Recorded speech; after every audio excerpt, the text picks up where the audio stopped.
तलाक एक शिक्षाप्रद कहानी। एक औरत अपने पति से तलाक ले रही थी। उसके 2 बच्चे भी थे। औरत के वकील ने सारे पेपर तैयार कर लिए और अब सिर्फ उसके पति का उन पेपरों पर साइन करना बाकी था।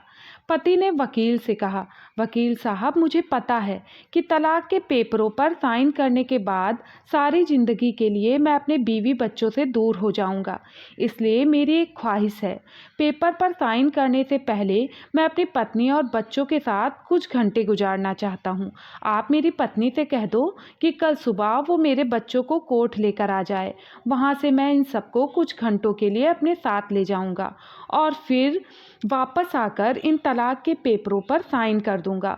वकील ने कहा, ठीक है। और फिर अगले दिन सुबह पति ने अपनी पत्नी और बच्चों को एक गाड़ी में बिठाया और अपने साथ घुमाने ले गया। छोटा बेटा, पापा, मुझे मम्मा के साथ अगली सीट पर बैठना है। बेटी, नहीं पापा, मम्मा के साथ मुझे बैठना है, इसको हटाओ यहाँ से।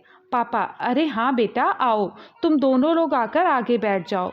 बेटा, पापा, मुझे आइसक्रीम खाना है। पापा, हाँ क्यों नहीं बेटा, मैं तो अपने मुन्ने को अपने हाथों से आइसक्रीम खिलाऊंगा। पापा सभी को आइसक्रीम खिलाने के लिए एक रेस्टोरेंट में ले गए। कभी पापा अपने हाथों से आइसक्रीम बच्चों को खिलाते और कभी मम्मा। पापा बराबर रुमाल से अपने बच्चों का मुंह साफ कर रहे थे। फिर पापा सबको पार्क ले गए। बच्चे कभी पापा से गले लगते, कभी मम्मा से। पापा अपने बेटे और बेटी को गोद में उठाते और उनकी ख्वाहिशें पूरी करते। बेटी, पापा, हमें घर जाना है, हम नानी के घर नहीं जाएंगे, वहाँ आपके बगैर मुझे बिल्कुल भी अच्छा नहीं लगता है। बेटा, हाँ पापा, मुझे भी बिल्कुल अच्छा नहीं लगता है। दोनों बच्चे अपने घर जाने की जिद करने लगे। पापा, हाँ बेटा, हम अपने घर ज़रूर चलेंगे। बेटा, पापा, मुझे आपकी गाड़ी बहुत अच्छी लगती है, नाना की गाड़ी नहीं अच्छी लगती। मैं बड़ा होकर आपकी तरह गाड़ी खरीदूंगा, ये बहुत तेज चलती है।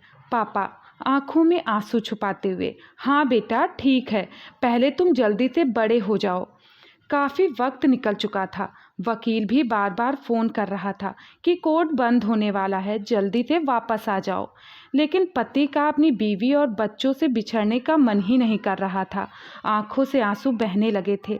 बेटी ने पापा को रोते हुए देखा तो पूछने लगी, पापा आप रो क्यों रहे हो? पापा, नहीं बेटा, मैं रो नहीं रहा हूँ, वो आंखों में कुछ चला गया था, इसलिए आंसू आ गए। वह सब कोर्ट पहुँच गए। गाड़ी खड़ी करके पति ने बच्चों को गाड़ी से उतारा। बच्चे रोने लगे कि हमें पापा के पास जाना है। पापा ने अपनी बेटी को गोद में उठा लिया और पत्नी व बेटे के पीछे चलने लगे। उसकी पत्नी ने अपने बच्चों को प्यार से देखा। उसे एहसास होने लगा कि मेरे बच्चे अपने पापा से बहुत मोहब्बत करते हैं। बच्चों ने कहा, पापा आप ये हमें कहाँ ले जा रहे हैं? ये हमारा घर नहीं है, हमें अपने घर जाना है पापा। पापा, बेटा अभी चलते हैं, यहाँ थोड़ा काम है मुझे। कोर्ट के कमरे में पहुंचते ही वकील ने तलाक के पेपर पति के सामने रखते हुए कहा कि आप जल्दी से यहाँ पर दस्तखत कर दीजिए। लेकिन पत्नी ने आगे बढ़कर वकील साहब से कहा कि मुझे अपने पति से तलाक नहीं चाहिए, मैं अपना केस वापस लेती हूँ। मैं अपने घमंड के कारण अपने बच्चों की ज़िंदगी बर्बाद नहीं करूँगी। यह सुनकर पति अपनी पत्नी से लिपट गया और दोनों बहुत रोने लगे। दोस्तों, अगर हम थोड़ा सा अपने घमंड को अलग रख दें और किसी दूसरे के हालात सही करने के बजाय अपने खुद के हालात सही कर लें तो बहुत से रिश्ते टूटने से बच जाएंगे। आज की कहानी यहीं पर समाप्त होती है। अगर आप लोगों को यह कहानी पसंद आई हो तो वीडियो को लाइक और चैनल को सब्सक्राइब जरूर करें। धन्यवाद।